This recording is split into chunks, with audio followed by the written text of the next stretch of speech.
Okay, so let's just be real. I kind of screwed up a bit. I really did, actually. Shit. Oh my god, I'm so sorry, guys. So basically what happened is I went on an errand, I went to sleep, thought I could actually get more rest, and then I slept too much in between times when I'm needed, probably. I'm not sure. But basically, yeah, that's what happened. Jeez. What is going on sometimes, bro? And then for some reason I get called in the middle of the night. Well, it's still a good thing because I'm not exactly here for just whatever. I am actually here for. I was supposed to continue reacting to Flight Control Project's videos that I'm finding around. All Philippine events in regards to the Flight Control Project and the results of the hearings and news around tragedies and stuff like that. And then there's the resource allocations for news too. I came across another video, and this is very, very recent. The reason why I actually... Okay, thought I'd give you guys a heads up. Okay. Basically, I am subscribed to this channel called Bellular News. Game news, industry coverage, features, and documentaries. Focus is on accurate and interesting coverage, specifically from the angles of other media and channel from the angles other media and channels won't touch. Industry, business, and history, game design, monetization, and more. This is based out of the United Kingdom, which has garnered more than 480,000 subscribers. That's no joke. I'm actually looking to get myself thousands of subscribers, but so far I only get less than 1,000. It's really a snail's pace how I'm actually doing at this time, but that's not the point. Oh my god, wait, I'm sorry, I forgot to remove the replays. I forgot to remove the replays on that thing. Jeez. Okay, the reason why I went to Bellular News is because I'm subscribed to Bellular News, and this is in regards to YouTube, and there's a video from Bellular News about YouTube. So if you want to actually search up the video, it's called YouTube Responded. This is on the English language, okay? YouTube Responded. Creators were right to panic. This is from Bellular News. Now, I don't know why. Well, I don't know what the context is. Did YouTube ask something, or was YouTube asked something, and then YouTube came forward to actually respond to those questions? And it's something that Bellular News has to actually answer because, oh boy, this means something.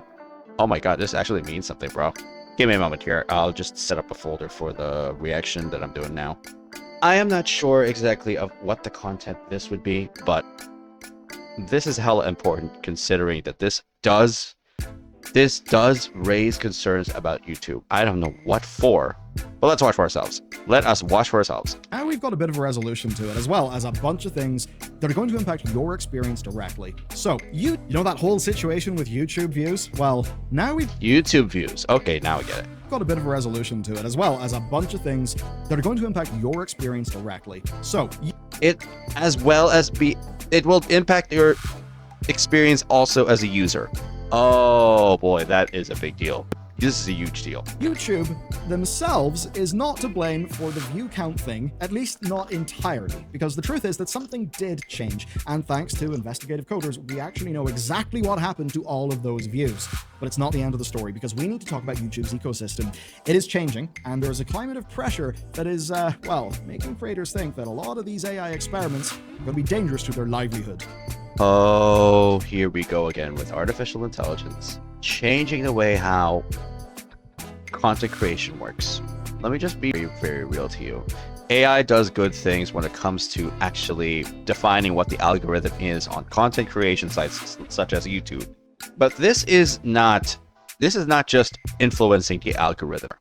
This is actually so much more. This is affecting content creation as a whole. Goddamn, YouTube recently had an event where they announced so many features that kind of just looked like shitty AI slop. Ever look at the greats on YouTube and wonder, AI slop? Okay. How do do they get those silky transitions or that cinematic B-roll? Well, today's sponsor, Storyblocks, is a huge part of the equation, and it's a bit of kit that I wish I had years ago. So here's what it actually is. Unlimited access to stock video, music, sound effects, and, this bit's the kicker, After Effects templates, which will let you punch way above your weight. These are things like smooth map animations, data visualizations, clean lower thirds, and of course they're templates you can customize to your own needs. It's one subscription that lets you download anything that you need. So just think about those shots that you wish you had. Aerial cityscapes, inside a data center, historical footage, abstract tech visualizations, stuff that Storyblocks, huh? to shoot or license traditionally. And with Storyblocks, you search, you download in 4K, and suddenly you'll have your explainer video with production value that massively punches above your weight. And their licensing is completely clear for YouTube as well. That means no copyright strikes, no demonetization surprises. It's a tool we've used before, and I know, especially with the documentary style content I would love to make, like the life and times of Bobby Kotick.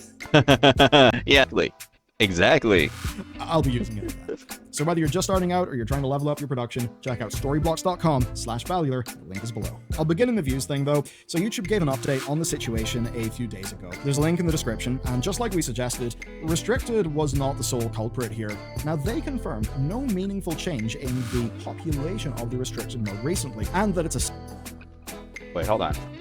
So YouTube gave an update on the situation a few days ago. There's a link in the description, and just like we suggested, restricted was not the sole culprit here. Now they confirmed no meaning...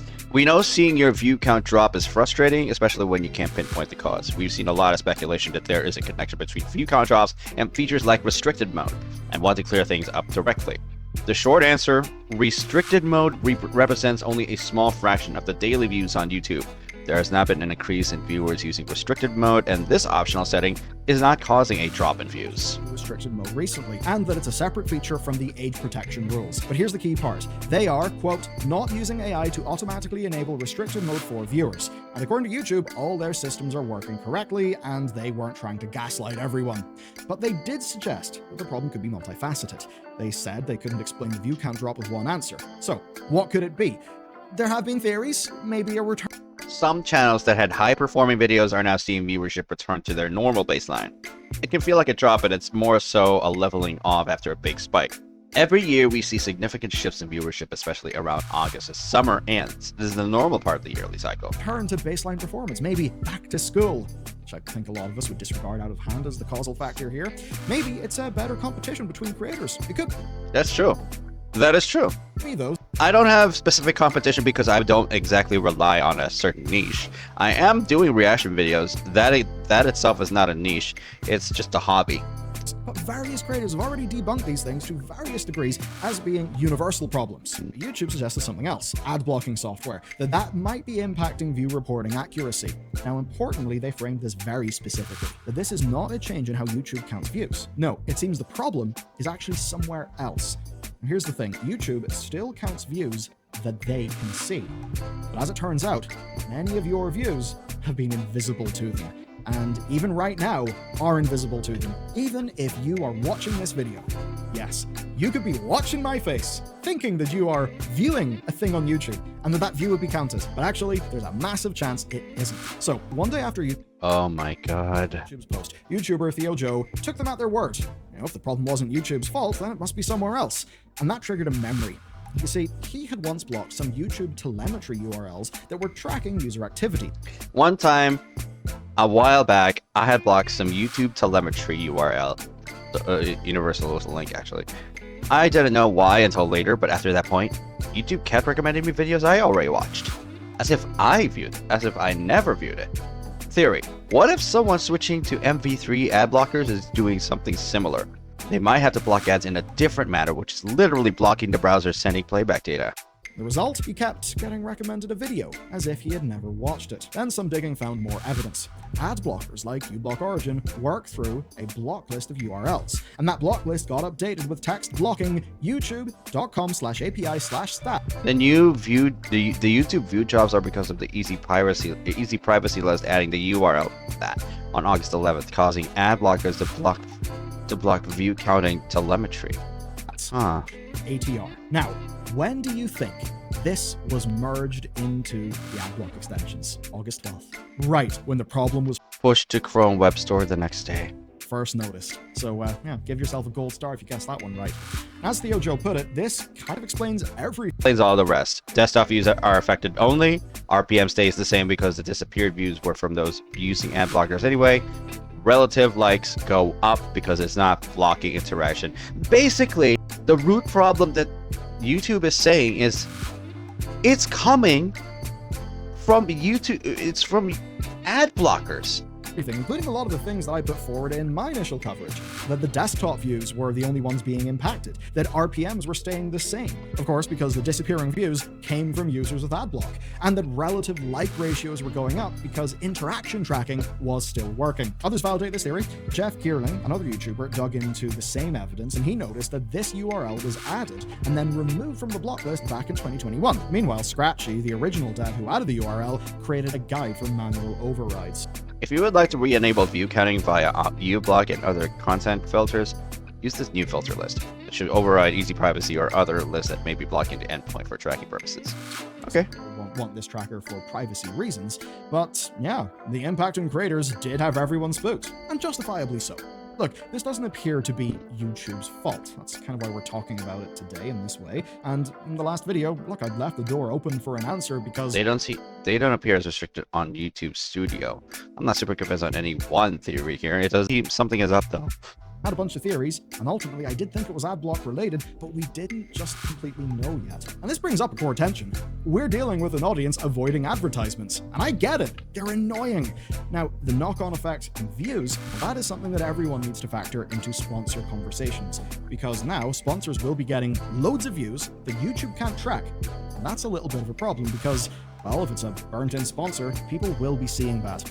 So actually, this informational asymmetry is something that plays into the hands of sponsors and definitely plays against creators.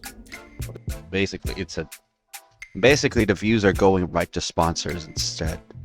Basically products, not content creators. Oh my god, really? There's a reason, right? There's a reason why creators immediately feared the worst when YouTube started acting weird. Because it's not even the first time they've been weird this year. My frustrations with YouTube have just been kind of bubbling up over the last while. And during the summer, we were working on a video that had the working title, How YouTube Broke Our Channel, and Why You Might Not Have Noticed. And that was actually months before the view cam problem started, and we were writing because we got huge amounts of complaints from loads of videos of AI-generated auto-dubbing that was happening for no— Yeah, auto-dubbing with lip sync. Guys, I tried the AI content for a bit, but I stopped the moment I noticed that the views don't come up okay. I didn't do this for long. Basically, I only had a week to check if AI-related video content is actually good. It's not that good. It's not that good. So it came to me as no surprise that if you're organic and you're actually real, you would actually be more noticed. And at that point, considering I just went right into organic shit. Basically, do good shorts. Basically, do meaningful shorts. Do meaningful highlights. Those things. Non-English speaking viewers. Or should I say, viewers with a language not set to English, even if they would prefer to listen to— auto-dub with lip sync. Yeah, but when it comes to translation, I don't mind. When it comes to translations, I do not mind. Because there are a lot of content creators who don't speak English. I don't mind that. I don't mind this type of thing, honestly. Someone who speaks English speaking in English versus a robo-dub. Very bizarre thing. And as it turned out, we had been opted into YouTube's system automatically. We then had to manually deactivate it for multiple videos before we were then able to fully deactivate it. Of course, meanwhile, a lot of viewers probably thought that we were being cheap and that we didn't give a shit about quality, which is annoying, and it shakes our faith that YouTube actually understands things from our perspective. You can see how some random fucking product manager who wants to hit their flippin' OKR for the quarter is going to see a feature like auto-dubbing and think, oh wow, what a global good. It's just like the Babelfish or the translator from Star Trek. No. People watch YouTube because they want to hear people's authentic voice, not a robotic dub. But it gets worse, because that's just what you can see. Behind the scenes, there is an awful use of AI everywhere. Look, I fully believe AI can be a useful part in making a good product, a good software experience. And it's being used as inspiring. It's now being used. Okay, the things that I actually did notice on YouTube Studio is that it is used for inspiring content. getting you to create that content in the right direction, at least up to there, it's fine. But I'm not asking the AI to do anything too untoward. Otherwise, it will actually ruin my scope of what I'm trying to make. So you can let AI do some inspiring content. Just don't let it go too far, and give it room to the point that you can still creatively make inputs to the scope that you're looking for. I think it's a bit simple with this matter.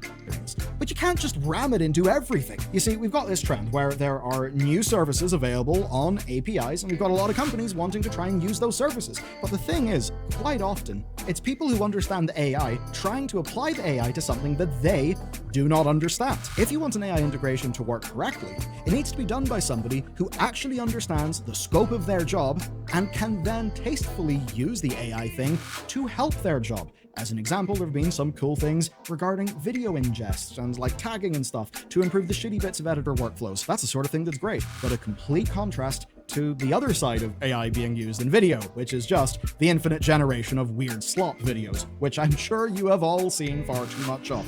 Now, if you take, you can see this. It's the inspiration tool.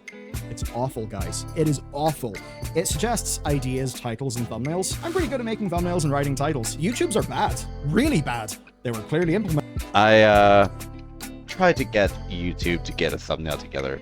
They only make generic thumbnails. They're not the best. So yeah, definitely if you're trying to just look for a thumbnail that you could use for a video. For the meantime, the inspiration tabs in YouTube Studio is not going to work well.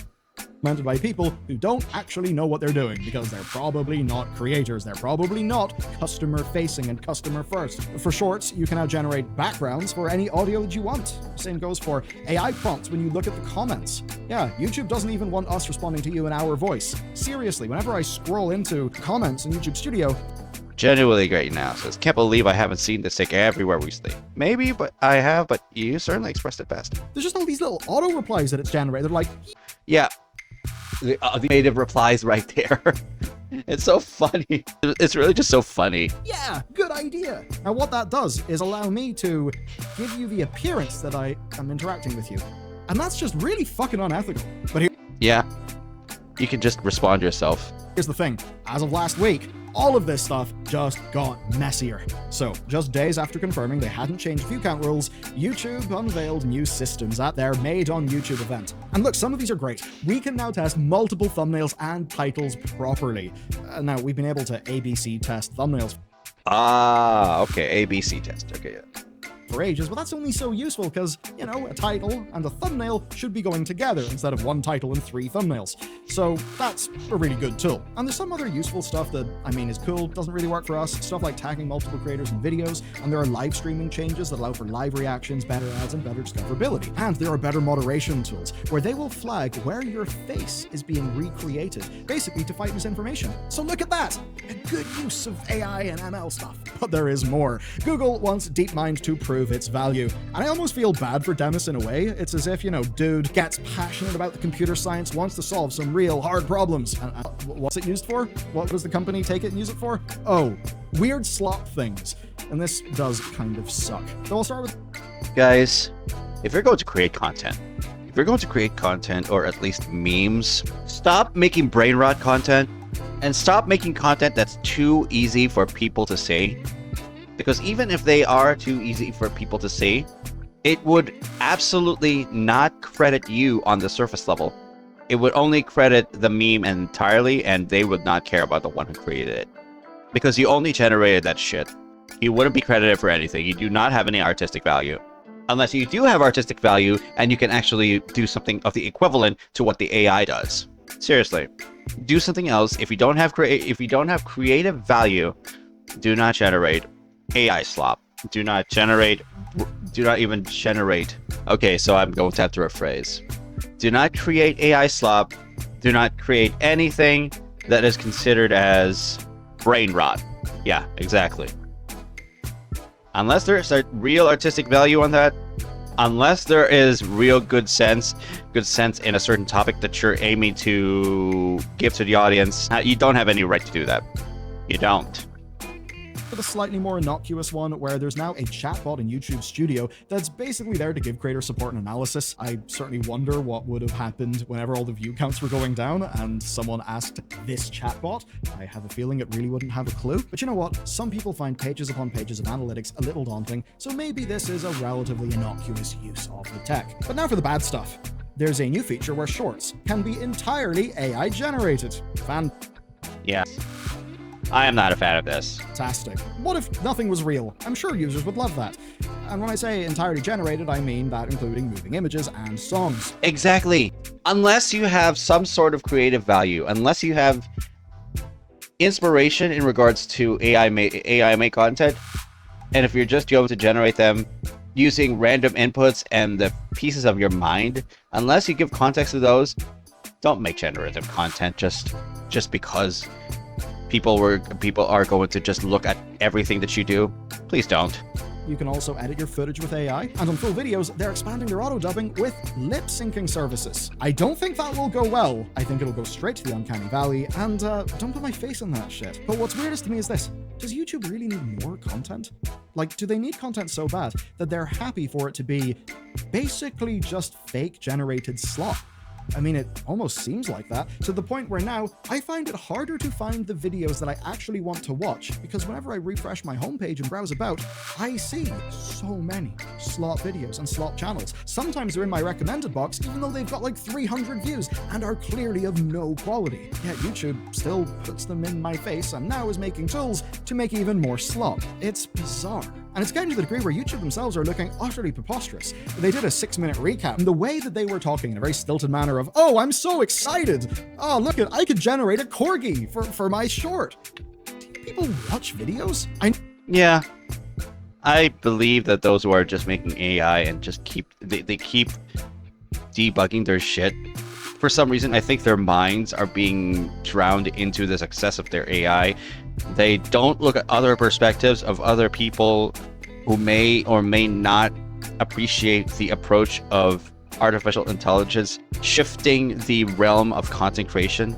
You know, there are product testers who at least think of that perspective.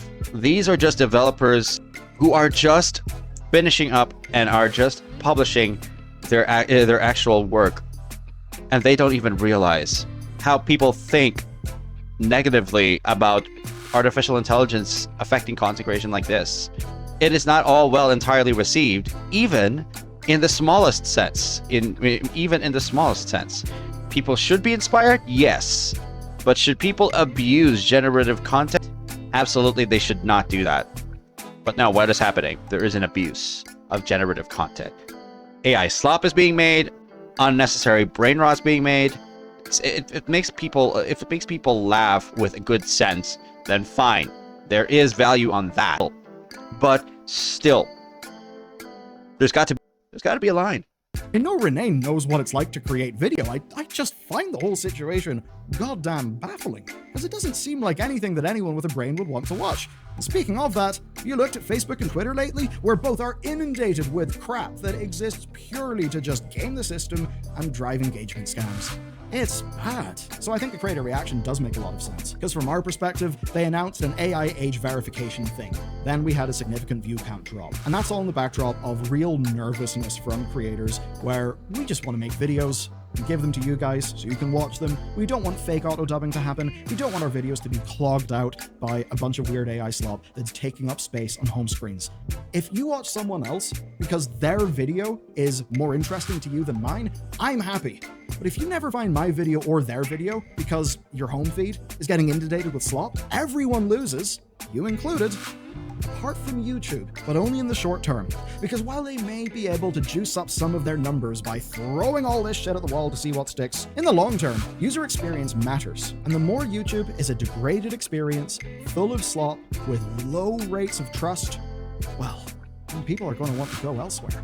And certainly, YouTube, you've accelerated all of my plans of building our off-platform presence way more, because I don't trust you anymore. What does the future hold? Well, in July, YouTube recorded its 4th straight month as the biggest TV broadcaster in American homes, with 12.5% of all big screen viewing. I've certainly noticed a trend. I watch YouTube Wow. a lot on my TV, actually, and the executives behind that success have a hope. And that hope is that YouTube can replace the cable box. And what they learn from TV audiences will feed back into everything else. Because, as all of this ad block tomfoolery shows us, where can you get ads that can't be ad blocked? On mobile and TV. Yeah, exactly. Basically, they're trapping us to the point that if they're going to entirely replace cable television, just because advertisements are more, it can be inserted so much more. Basically, they're just turning YouTube into actual TV, and it's going to force creators to do alternative content creation, and it's not a good thing. It is absolutely not a good way to change how your content creation works. It's just no. This is not how it works, bro. Now, in today's update, almost all focus is on making streaming or shorts more approachable. The videos where most views were lost, well, they were traditional long-form bits of content, and I suppose we got an olive branch in YouTube's announcements, a thing with easily altered brand sponsorship slots that aren't baked in. And you know what, that could be a great feature for us, sure. But quite clearly, the company's focus is elsewhere. And this is all coming after a summer of pressure, where YouTube wants creators to use generative AI to keep up. They want us to go to the inspiration tab and see what their fun little slop engine says we should make, even though it is mostly full of. Yep. I suppose they want to keep Google happy. Google's pouring billions into DeepMind. And you know what? In many ways, I do get that. I do understand why. There's things like AlphaFold. Look truly incredible. And I've certainly been able to find loads of AI use cases within my work. The thing is, none of it is facing you. Because when I see these tools, do you know what I do? I think, how can I use this to get rid of some of the shitty stuff that I don't like in my job so I can do the things that I like more and be more creative? Funny thing is, just about every AI startup or big AI thing that I've seen be pitched to me is made by someone who doesn't understand my job, who is just trying to capitalize on AI now being a thing, and there being a bit of a bubble. That is the complete wrong way to go about it. You need to go to the people creating the value, and you need to see how they can use this new technology as a tool to do their job better and to hone their craft, not by replacing their craft, by helping them get rid of the shitty trudgery. That is great. That is great advice. Holy shit.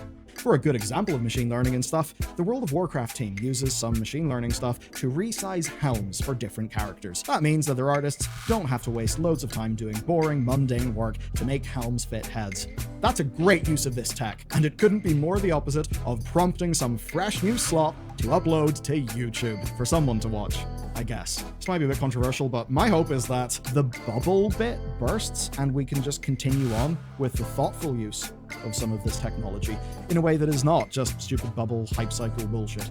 But I don't think I'm an optimist in this one, if I'm being honest. Oh boy. Let me know what you think. I will tell you what I think. Basically, we're doomed.